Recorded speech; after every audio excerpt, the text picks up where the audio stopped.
Hello, everyone. Hi, this is Grace Stevens, and this is an evening episode, or at least evening where I am, of Mornings with Grace.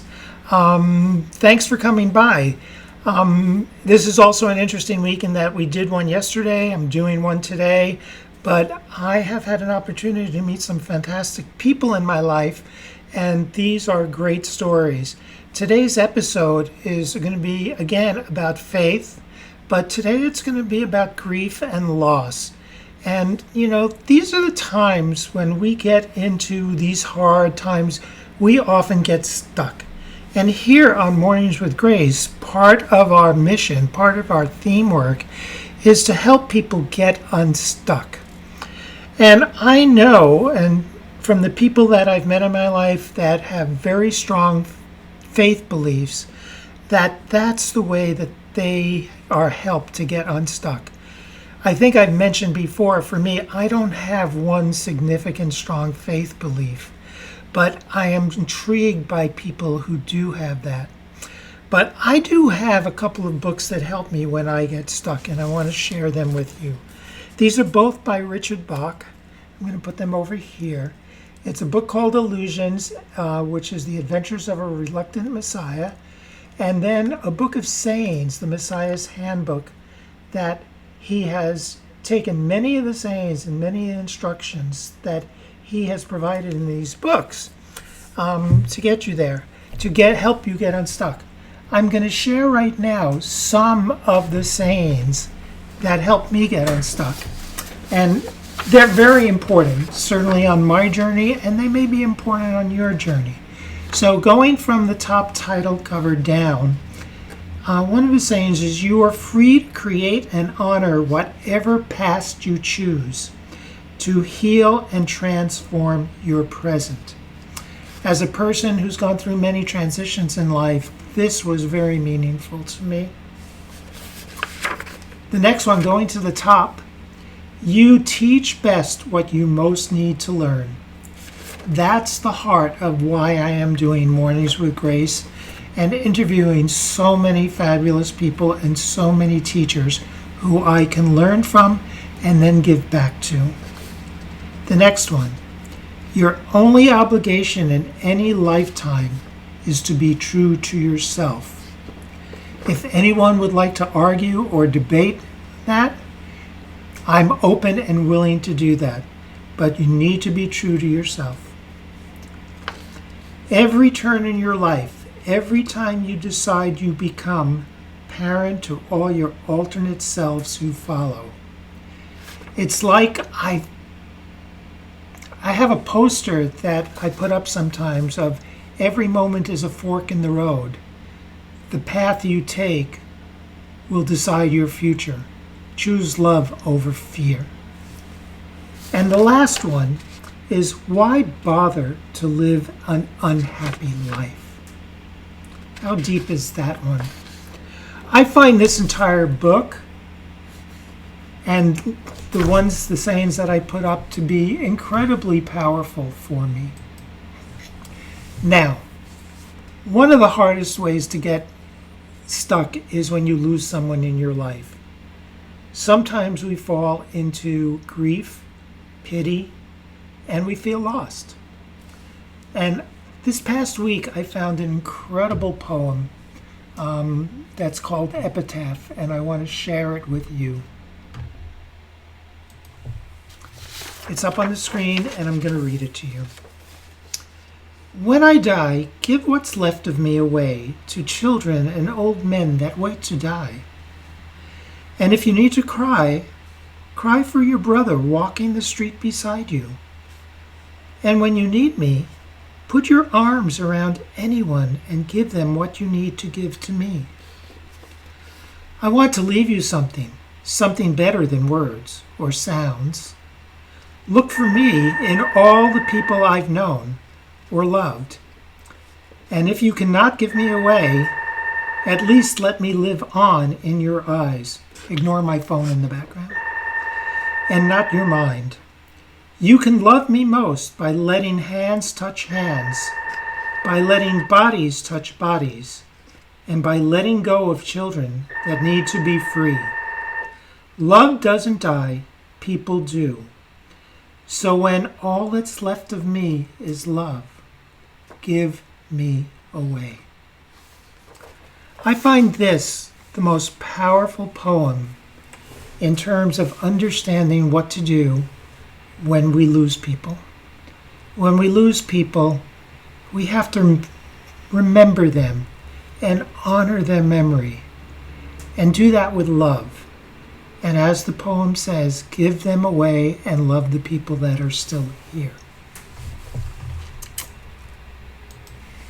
Now, I would like to introduce my guest today, the Reverend Mark Seifried. Got it right, Seifried. And what's really important, I met Mark, I think maybe 3 years ago or 4 years ago.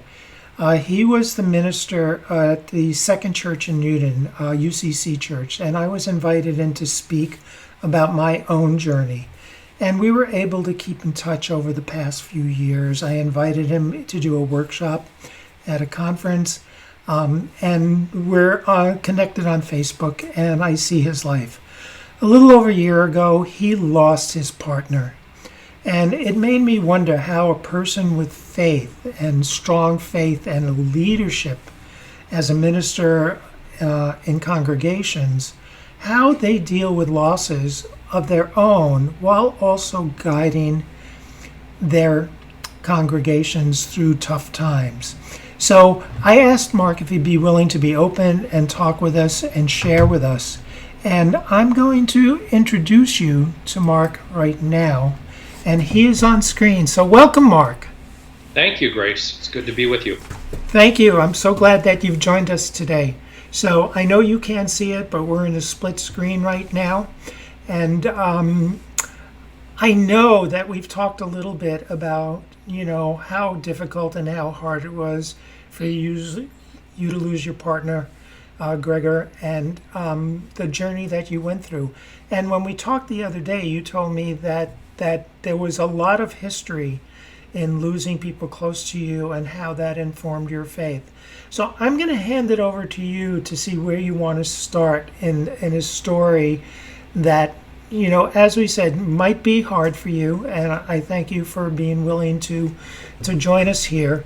But, love to hear about how you view how faith informs grief personally and with all the people that are around you. Okay. What you were referring to, I think, is I'm a gay man of a certain age, and my coming of age as a gay man was in the 80s and early 90s when the AIDS crisis was ravaging the gay community. And I had some very significant relationships, close friends who couldn't get the health care that they needed through hospitals because of the stigma attached to AIDS and the hospitals being overwhelmed and not able to treat AIDS patients adequately. So 3 of those young men died in my home, with me holding their hands, with me caring for their bodies and, as best I knew how, their spirits. At the time, I was not a religious person. I just did what I thought was best. But one of the things that I discovered with each of those deaths is that the process of dying was transcendent. Even though they struggled physically, there was a peace about them, and as the poem Epitaph referred to, there was a sense of this love just enveloping the room, enveloping me, enveloping them. And it really was the introit to my faith, my Christian faith, and the whole teaching about the resurrection. I'm still fuzzy about what the resurrection means to me and its implications for my life.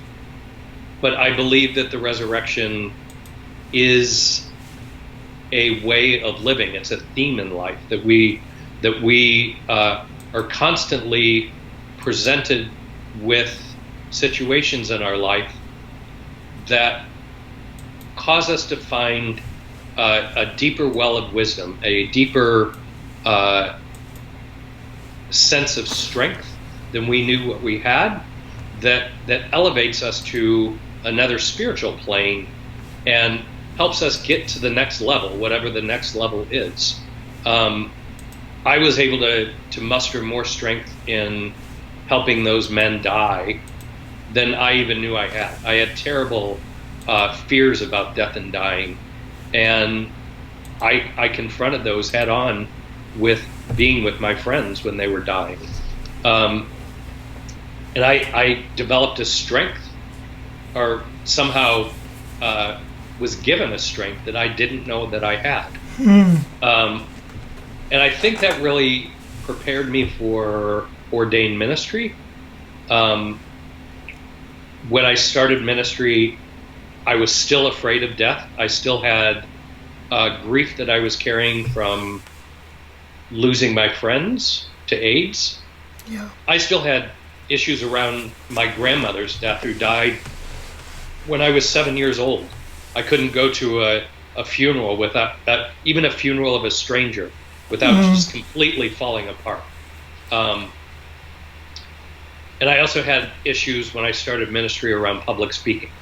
So I had this deal with God that I will be obedient. I will answer the call to serve others through the church if you help me with my issues of death and dying and public speaking. And within just a year or two, the best thing I do all week is stand in front of my congregation and speak publicly. My favorite thing to do is to be invited to things like the workshop that you invited me to lead in front of a complete group of strangers, right, and figure out how to make community, how to make safe space, and how to bless each other. That really is what I feel my calling is, to help bless people no matter where they are in their life. So Mark, may I ask you, do you feel there's that power of God that flows through you when you do this? Absolutely. It's not my own power. You're a conduit. I am a conduit. Before I do anything in ministry, I pray a prayer that's attributed to St. Francis of Assisi. Lord, make me a channel of your peace. Yes. And it's just that simple, that I don't know what I'm going to be called to do or say, but my hope is always that I can be a channel of peace for the people I'm serving and the people I'm with. So God's gotten me through, and the other mysterious thing is, one of the things I'm told I'm best at in ministry is being with people at the time of death and dying. That I have a very settling presence and a strong presence, and I can bring calm to a family that is in the midst of trauma and chaos, just by helping them center, and by helping them tell stories, and by helping them breathe. And this has come through my own spiritual practices. That's how I get myself centered. Yeah. I don't know how it works, but I know that it does work. So I invite people to share the spiritual practices that work for me. And my experience with you is I see you as a very gentle soul that always seems to have the right words. Yes, and in my 30s, I was still like a teenage boy and could not articulate what I was feeling. I got tongue-tied I didn't know how to articulate my feelings, and because of that, I was afraid of helping other people open up their feelings. And this was also part of my maturing in faith, that I basically told God, I'm going to get out of the way so that you can do this work. And that really is what's happened. God has become for me my peace. God has become the Spirit speaks through me, speaks through, especially through my brokenness and my experiences that for some people would have been devastating, but for me have become a source of strength and a place of deepened faith. Mm-hmm.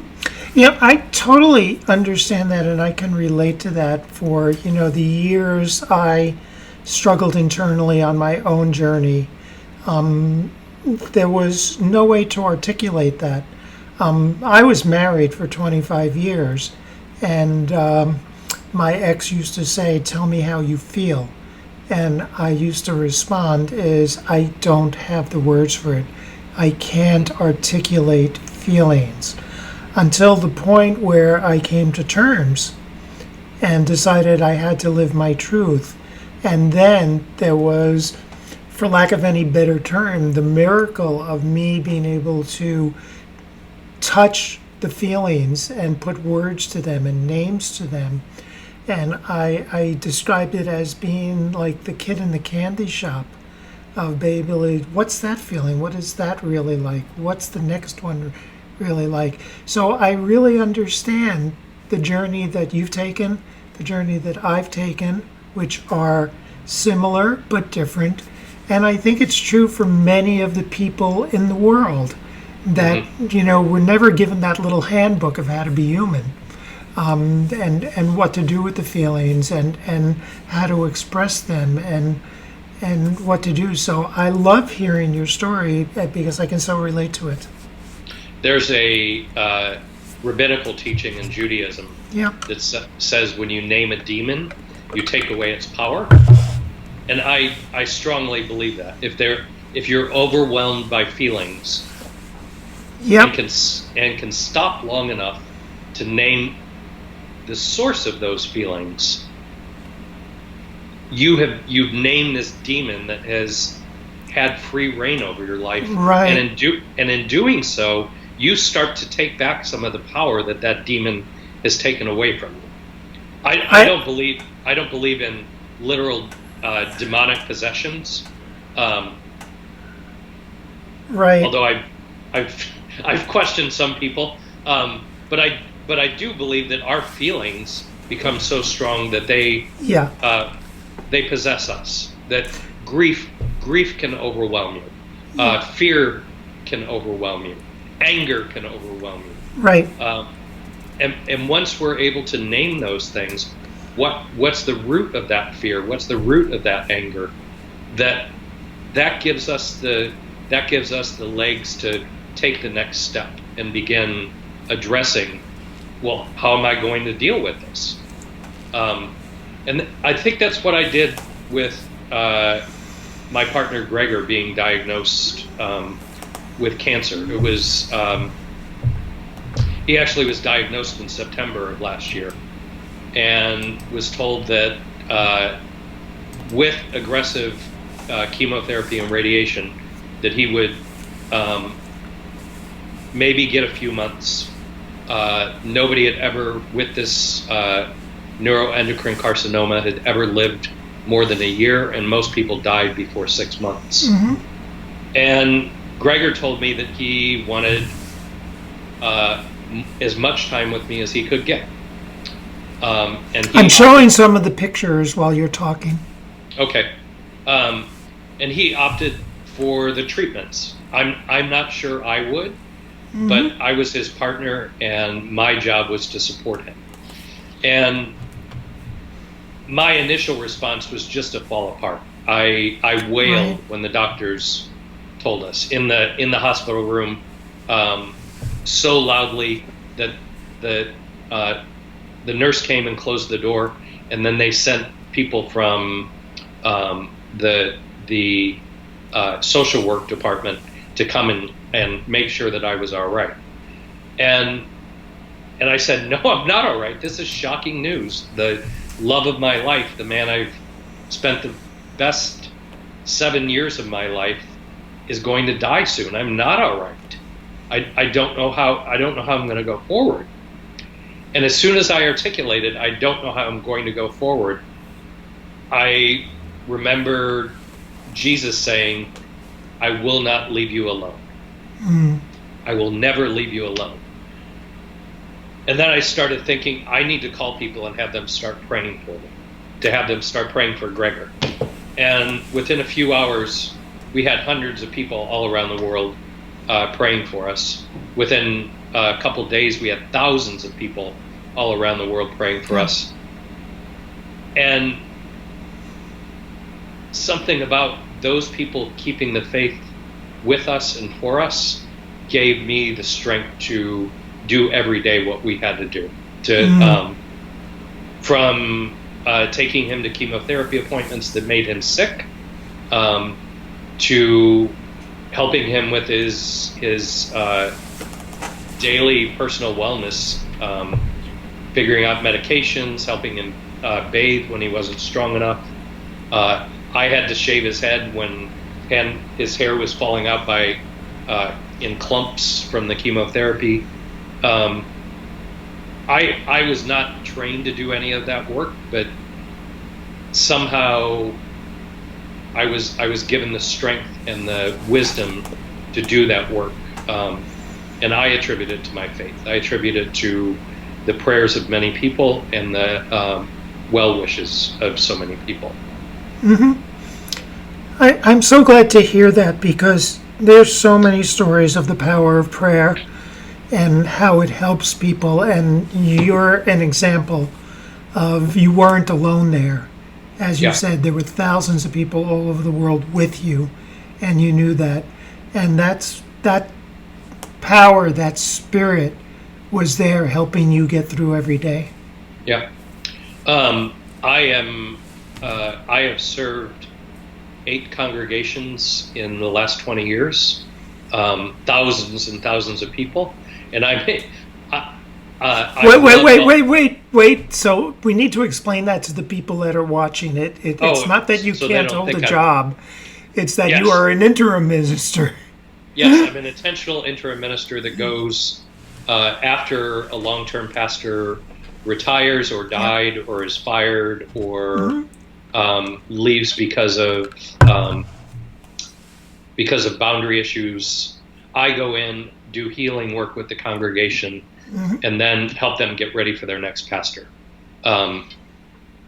So yes, I'm not a job hopper. I intentionally have short-term jobs. Right.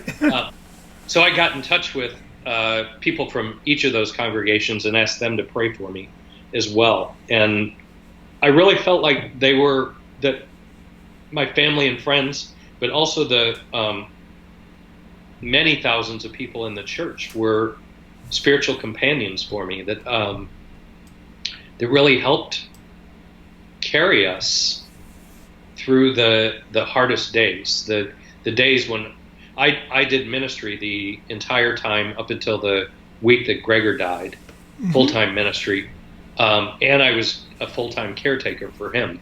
And there were times when I would go into the church office in the morning, take him to the hospital in the afternoon, go back for an evening meeting or evening program, and fall into bed at night, get 4 or 5 hours of sleep, and get up and do it all again the next day. I'm a person that needs sleep. I don't know how I got through those 6 months, but again, I found strength beyond my own, and I felt like I was gaining strength rather than having the strength drained from me. And for me, that's almost what I was experiencing with the transcendence of the deaths of my friends who died of AIDS. If I may, what did you pray for during this time? I prayed for strength. I prayed for wisdom. And and I prayed that love would be what carries me and Gregor. Awesome. And my experience as a minister is that many people become so mired in fear of death, or they become fearful of other things, that they have conflicts with the people that are closest to them.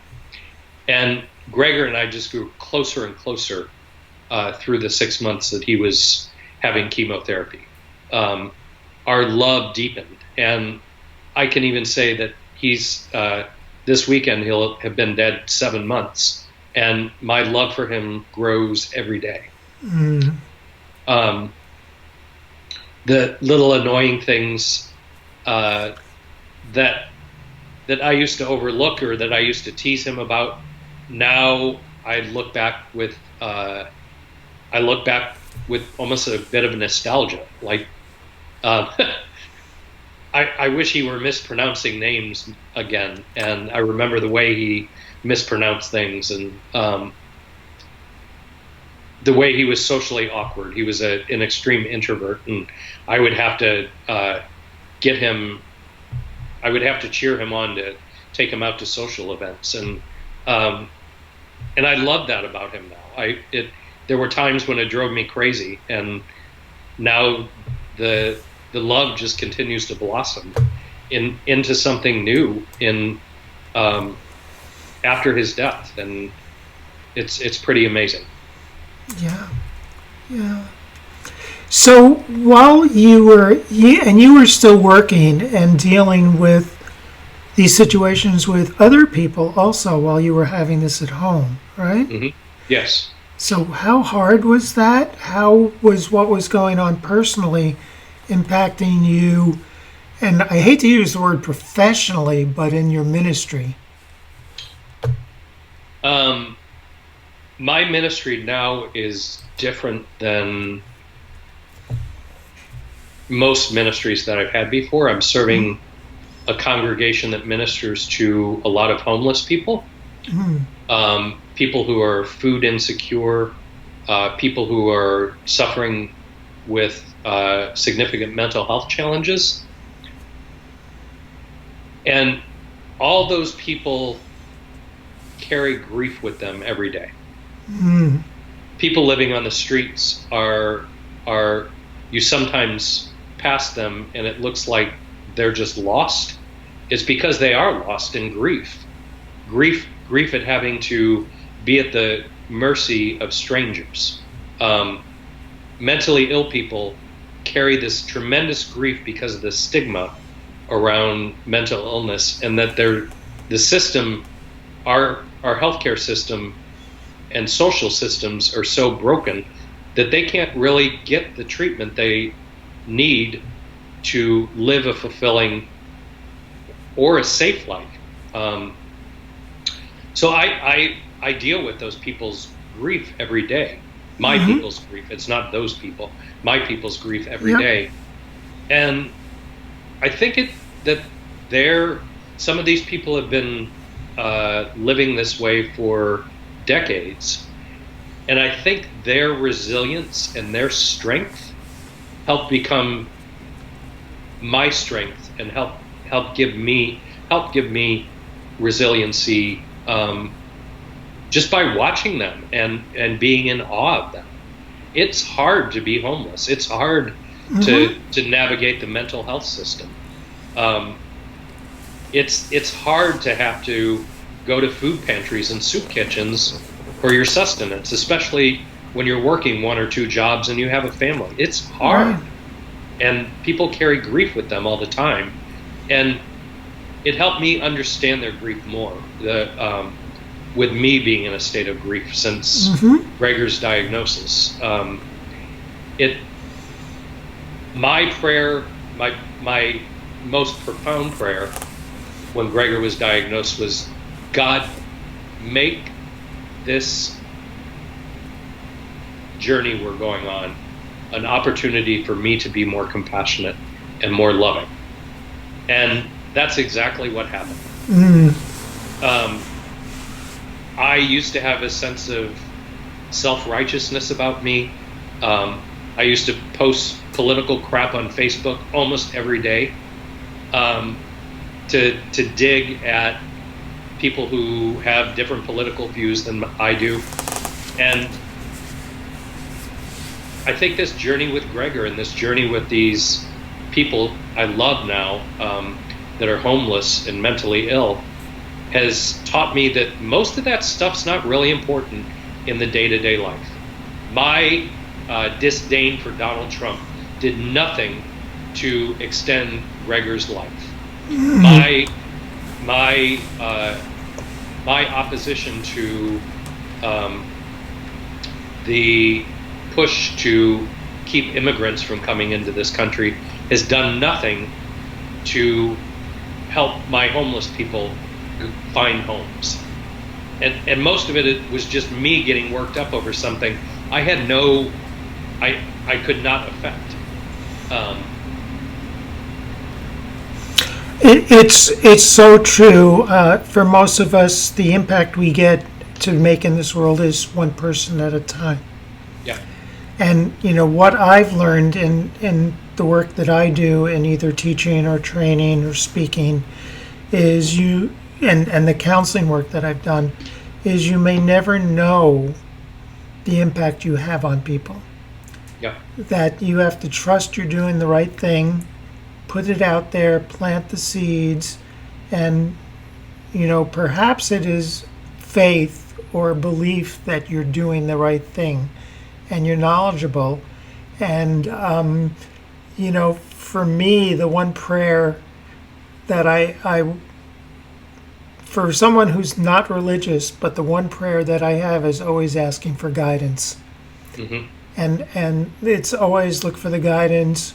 I don't always do the right thing, but I always hope that I can.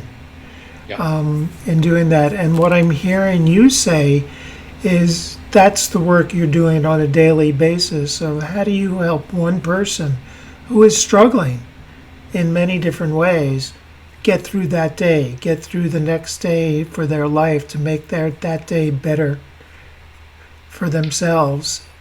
And then, I guess, for you. My approach is to not let it all snowball into one giant issue. Yeah. People living in poverty are living in poverty because of 10, 12, 20 different reasons. Mm-hmm. And my approach to ministering to them is to say, what can we do about this one thing? What one good decision can you make tomorrow that will bring you that much closer to being employed? What one decision can you do tomorrow that will help you get the care that you need for your mental health, so that you stop this cycle that you're in? So my approach is to say that yes, you have all kinds of stuff going on in your life, and it may seem overwhelming, but we need to break it down into manageable pieces, because we can take care of the pieces one thing at a time, but we can't take care of everything all at once. Yeah. I couldn't handle the totality of my grief, and that day when Gregor was diagnosed, I couldn't fathom how I was going to run a house, how I was going to I took a pay cut to take the church a significant pay cut to take the church I'm serving now.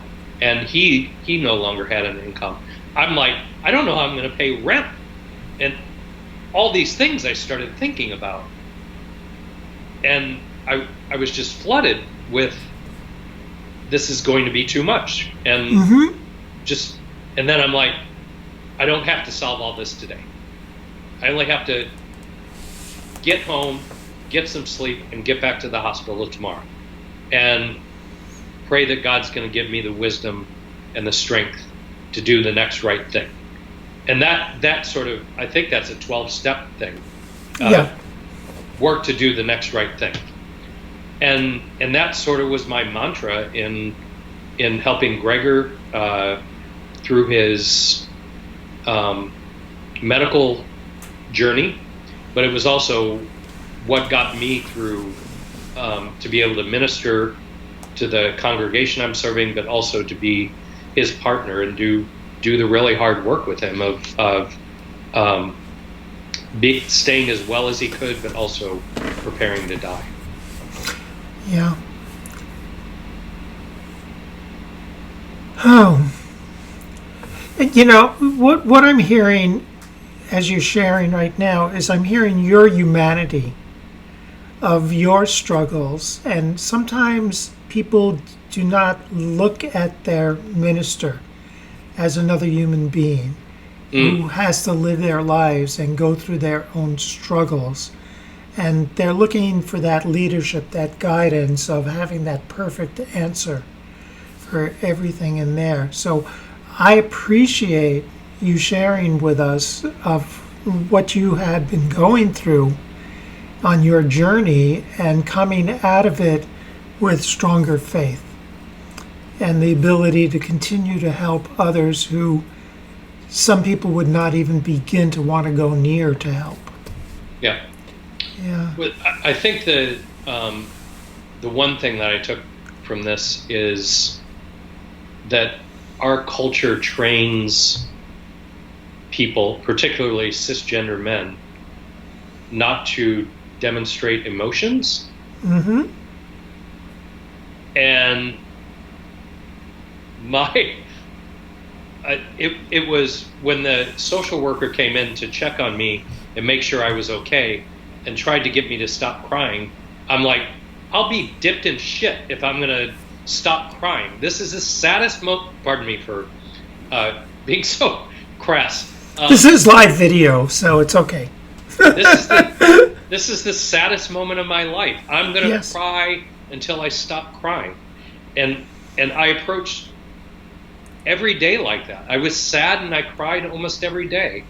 And that has gone through up until just the last month or so. Mm-hmm. I cried every day. I cried in the pulpit.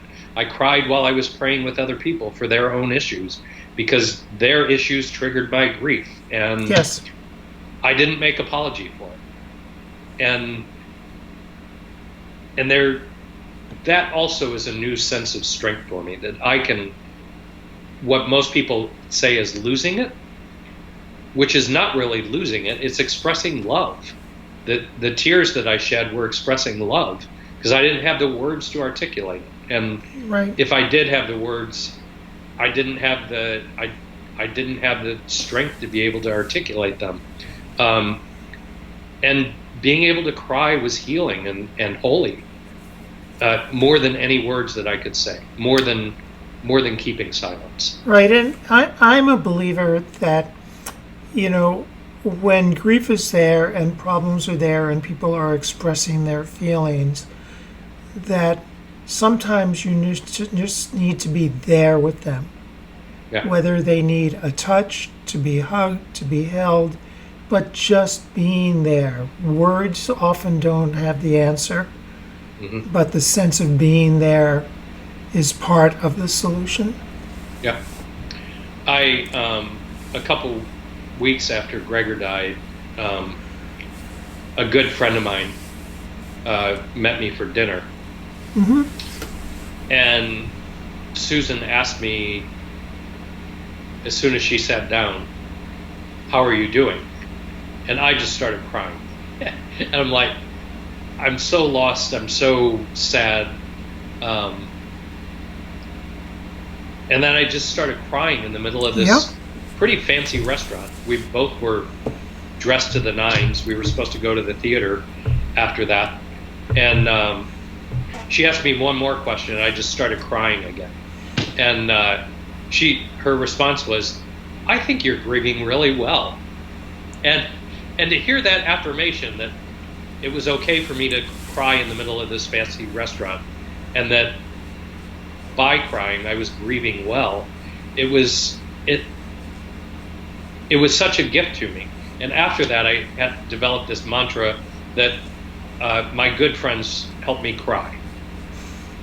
That they ask the right questions so that I can cry. I can focus on love and loss and grief, because I'm carrying that stuff with me everywhere I go, Yep.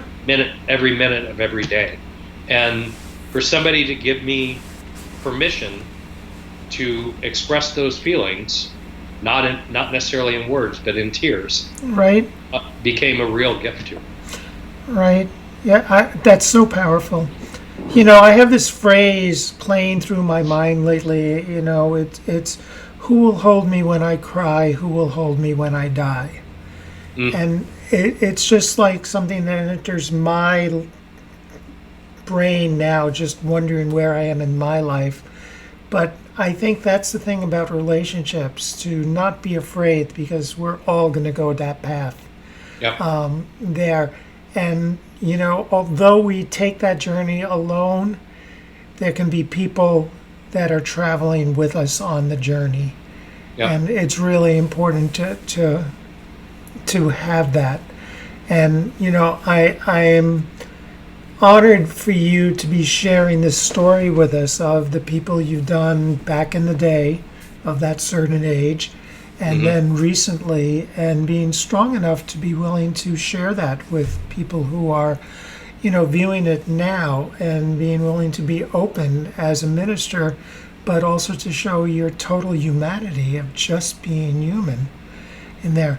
I want to kind of ask you, do you think that there's any summary advice you would have to people who are stuck in their grief, whether it's faith-based or anything else, of, what do you provide to people? What can you say to people, if anything? My advice is to name where you're stuck. Yep. And what's causing the difficulty for you to move, and then sort of figure out strategies to move. For me, the days after Gregor died, it was hard for me to get out of bed. Yep. It was hard for me to. It's still hard for me to deal with his office. I'm slowly chipping away at it, but it's very difficult for me to deal with his personal things.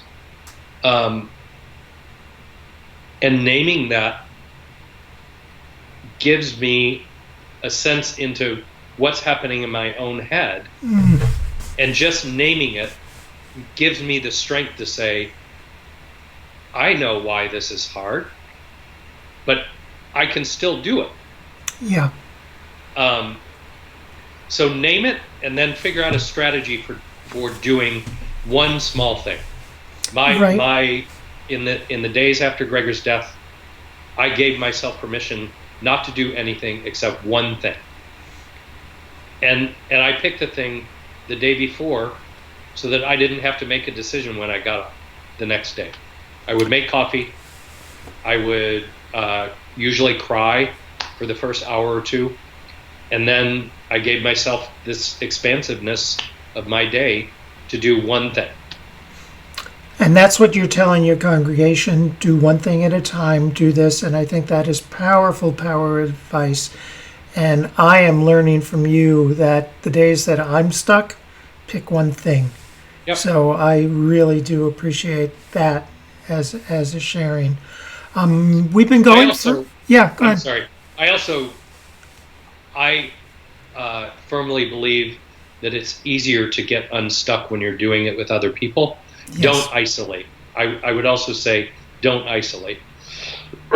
We in our culture especially, we're taught that we're supposed to pull ourselves up by our bootstraps and that we're supposed to be strong, and I say that's bullshit. That we are frail and weak people and vulnerable, and we need the strength of other people. So reach out to people that you care about and that care about you, and say, I need help. Whether it's cooking a meal or coming and sitting and holding my hand so that I have somebody to cry with, so that I don't feel like I'm all alone in the world.